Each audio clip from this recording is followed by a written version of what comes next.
ये रवि है और ये मोहित। ये दोनों जेल में बंद हैं क्योंकि इन्होंने किसी का मर्डर किया था।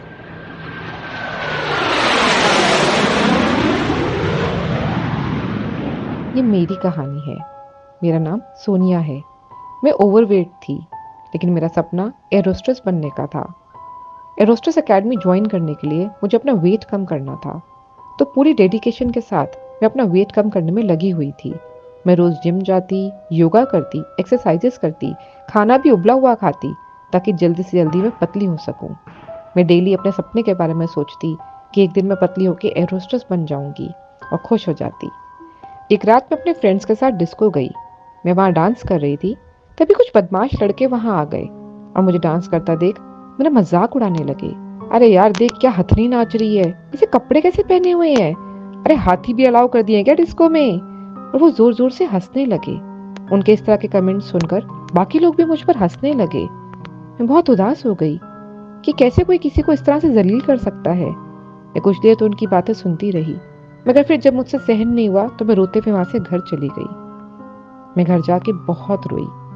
मेरा दिल टूट गया था। पर कुछ देर बाद मैंने खुद को समझाया कि मैं मोटी हूँ इसलिए लोग मजाक उड़ाते हैं। मुझे पतला होना है, मुझे एरोस्ट्रेस बन के दिखाना है। मैंने अपने आंसू पहुंचे और उन लड़कों की बातों को इग्नोर करा और सो गई। अगले दिन मैं दोबारा जिम गई और मैंने पहले से भी ज्यादा मेहनत करी और ज्यादा वर्कआउट करा। लेकिन जब मैंने अपना वेट चेक करा तो मुझे रियलाइज हुआ कि मेरा वेट कम तो हो रहा है, मगर उस स्पीड के साथ नहीं जैसे मैं चाहती थी। मैंने डिसाइड किया कि मैं शाम से रनिंग भी शुरू करूंगी। मेरे घर के पास एक अच्छा सा पार्क था। मैं शाम को वहां रनिंग करने के लिए चली गई। मैंने बहुत रनिंग करी। मैं भागती रही, तब तक भागती रही जब तक मैं थक के चूर नहीं हो गई।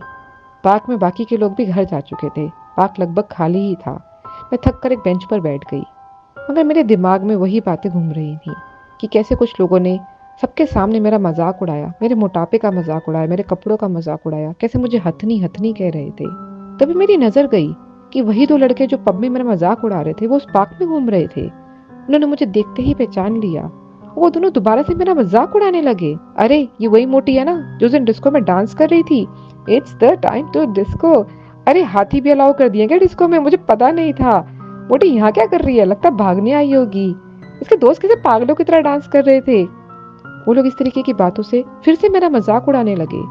मुझे उनसे डर लगने लगा। मेरा कॉन्फिडेंस टूट गया। मैं घबरा गई और मैं वहां से भागते हुए घर आ गई। घर आके मुझे बहुत रोना आया। मैं बहुत रोई। बचपन से ही लोग मेरे मोटापे का मजाक उड़ाते आ रहे थे। मैं हमेशा सह जाती थी, मगर आज मेरा दिल टूट गया था। उस रात मुझसे खाना भी नहीं खाया गया। मैं रोते रोते सो गई। उदास मन से अगले दिन जब मैं जिम गई और ट्रेडमिल की तरफ बढ़ रही थी, तभी मुझे कुछ आवाजें सुनाई दी। वो आवाज सुनी हुई लग रही थी। जैसे ही मैंने पलटकर देखा तो वही दोनों लड़के जो 2 दिन से मेरा मजाक उड़ा रहे थे उस जिम में थे। शायद उन्होंने भी वो जिम ज्वाइन कर लिया था।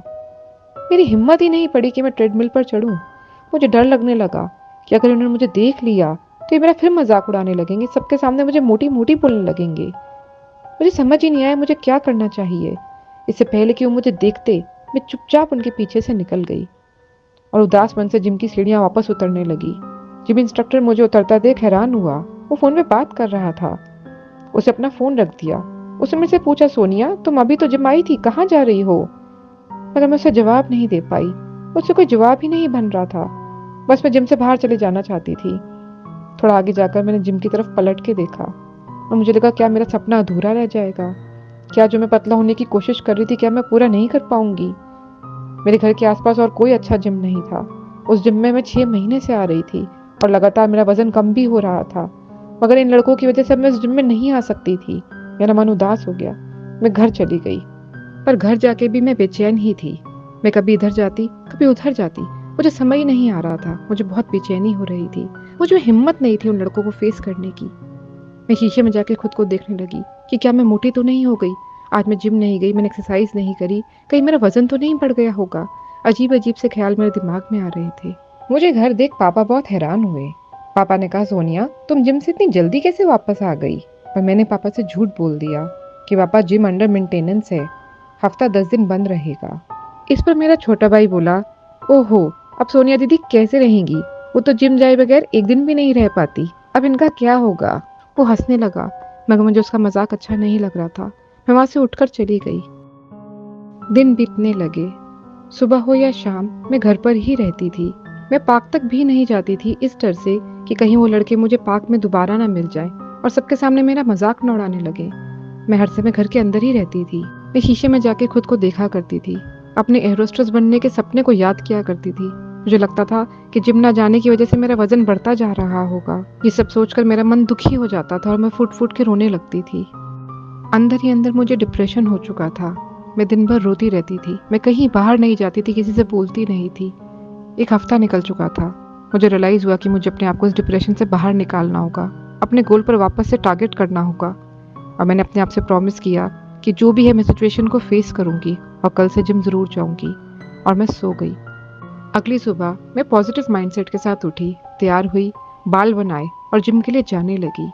अचानक से मेरे पैर रुक गए। मुझे वही पुरानी बातें याद आने लगी कि कैसे भरी महफिल में मेरा मजाक उड़ाया गया, कैसे पार्क में मेरे पर जोर जोर से हंसा गया। मेरी हिम्मत वहीं टूट गई। मेरा सेल्फ कॉन्फिडेंस पूरी तरह से शैटर हो चुका था। मेरी आंखों में बस आंसू थे। मेरी सारी उम्मीदें टूटती चली जा रही थी। मेरा मोटिवेशन, मेरा कॉन्फिडेंस पता नहीं कहाँ चला गया था। उस दिन मैं पूरा दिन रोती रही। शाम होते होते मेरी आंखें सूख गई थी। मेरे सर में बहुत दर्द हो रहा था।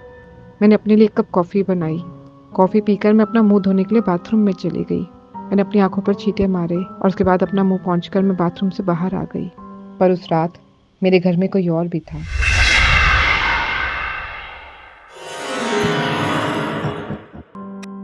वो रात कुछ अजीब थी। उस दिन मौसम बहुत अजीब सा था। एकदम से बादल बनाए थे, बिजली कड़क रही थी और बहुत तेज बारिश होने लगी। मौसम को देख के मुझे डर सा लग रहा था। ऐसा मौसम मैंने पहले कभी नहीं देखा था। मैं कमरे के अंदर आ गई। कमरे के अंदर आते ही मुझे आवाज आने लगी, बदला, बदला। मैं हैरान थी इस आवाज को सुन के। तभी लाइट चली गई और मुझे अपने सामने एक आत्मा आती हुई नजर आई। वो आत्मा मेरे अंदर से होती हुई गई। तभी मुझे एक और आत्मा नजर आई। वो धीरे धीरे मेरे पास आ रही थी और एकदम से वो मुझ में समा गई और मुझे हंसी आने लगी। मैं पहले वाली सोनिया नहीं थी। रवि और मोहित किसके मर्डर के केस में अंदर बंद हैं? वो आत्मा किसकी थी जिसने सोनिया के शरीर में प्रवेश किया? सोनिया हंस क्यों रही थी? सोनिया क्या करने वाली है? या वो आत्मा उससे कुछ करवाने वाली है? जानने के लिए चैनल को सब्सक्राइब करें और नेक्स्ट पार्ट का वेट करें।